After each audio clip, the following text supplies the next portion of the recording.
Owaisi Fatima KG to PG free education పేరు పైన ఒక చెరువులోనే అంటే 12 ఎకరాలు చెరువు ల్యాండ్ ని కబ్జా చేసి వీళ్ళు అయ్యా జాగీర్ లాగా ఒక కాలేజ్ వీళ్ళు కట్టుకున్నారు. అంటే అప్పుడు బీఆర్ఎస్ ఈ ఎంఐఎంకి గులాం పార్టీ ఉండే కదా, వాళ్ళు సపోర్ట్ తీసుకొని ఈ మొత్తం చెరువుని దాదాపు 30 ఎకరాలు ఆ చెరువు ఉంటే దాంట్లో 12 ఎకరాలు ఈ ఎంఐఎంఓలు ఈ గుండెలు ల్యాండ్ కబ్జా చేసి దానిపైన ఒక కాలేజ్ కట్టినారు. దానిపైన కంప్లైంట్ ఎవరు ఇచ్చినారు? ముస్లిమోలే. ఎందుకంటే వీరు ఫ్రీ ఎడ్యుకేషన్ పేరు పెట్టుకొని కోట్ల రూపాయలు సంపాదించుకుంటున్నారు ఈ ఇద్దరు అన్న తమ్ముళ్ళు. కానీ తెలంగాణలో కొత్త గవర్నమెంట్ వచ్చిన తర్వాత రేవంత్ రెడ్డి గారు చెరువు ల్యాండ్ పైన ఎఫ్టీఎల్ ల్యాండ్ పైన ఎవరైనా కబ్జాలు పెట్టుకుంటే దాన్ని మేము తీసేస్తామని ఒక మంచి నిర్ణయాలు వాళ్ళు తీసుకున్నారు. దానికి నా హృదయపూర్వకంగా ముఖ్యమంత్రి గారికి ధన్యవాదాలు. కానీ అక్బరుద్దీన్ ఓవైసీ ఒక వార్నింగ్ ఇస్తుండు ముఖ్యమంత్రి గారు. ఏమని?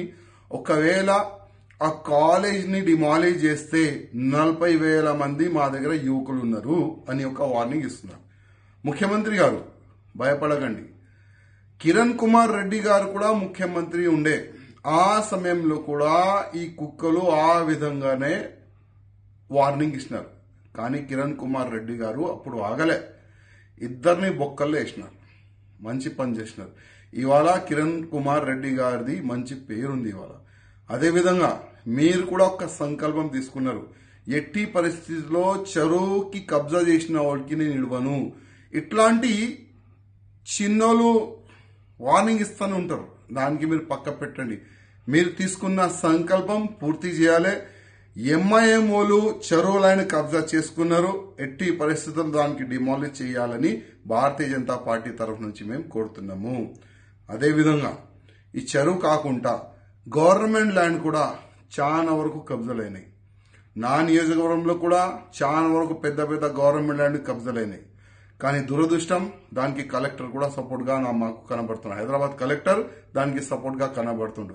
ఎక్కడెక్కడ గవర్నమెంట్ ల్యాండ్ ఉండే, ఎక్కడెక్కడ కబ్జాలైంది దానిపైన కూడా మీరు ఎంక్వైరీ చేయాలని నేను ముఖ్యమంత్రి గారికి ప్రత్యేకంగా రిక్వెస్ట్ చేస్తున్నా. అదేవిధంగా మీరు మంచి పని చేస్తున్నారు.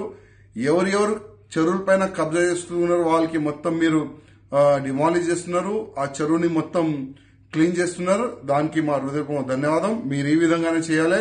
ఎట్టి పరిస్థితుల్లో ఎంఐఎం చేసిన కబ్జా లైన్ మీరు ఇవ్వకూడదు. అదేవిధంగా ఈ అసదుద్దీన్ ఓవైసీ కూడా ఒక పెద్ద బంగ్లా కట్టిండ్రు, అది కూడా గవర్నమెంట్ ల్యాండే. దానిపైన కూడా మీరు ఎంక్వైరీ చేసి దానిపైన కూడా బుల్డోజర్ నడపాలని మేము రిక్వెస్ట్ చేస్తున్నాం.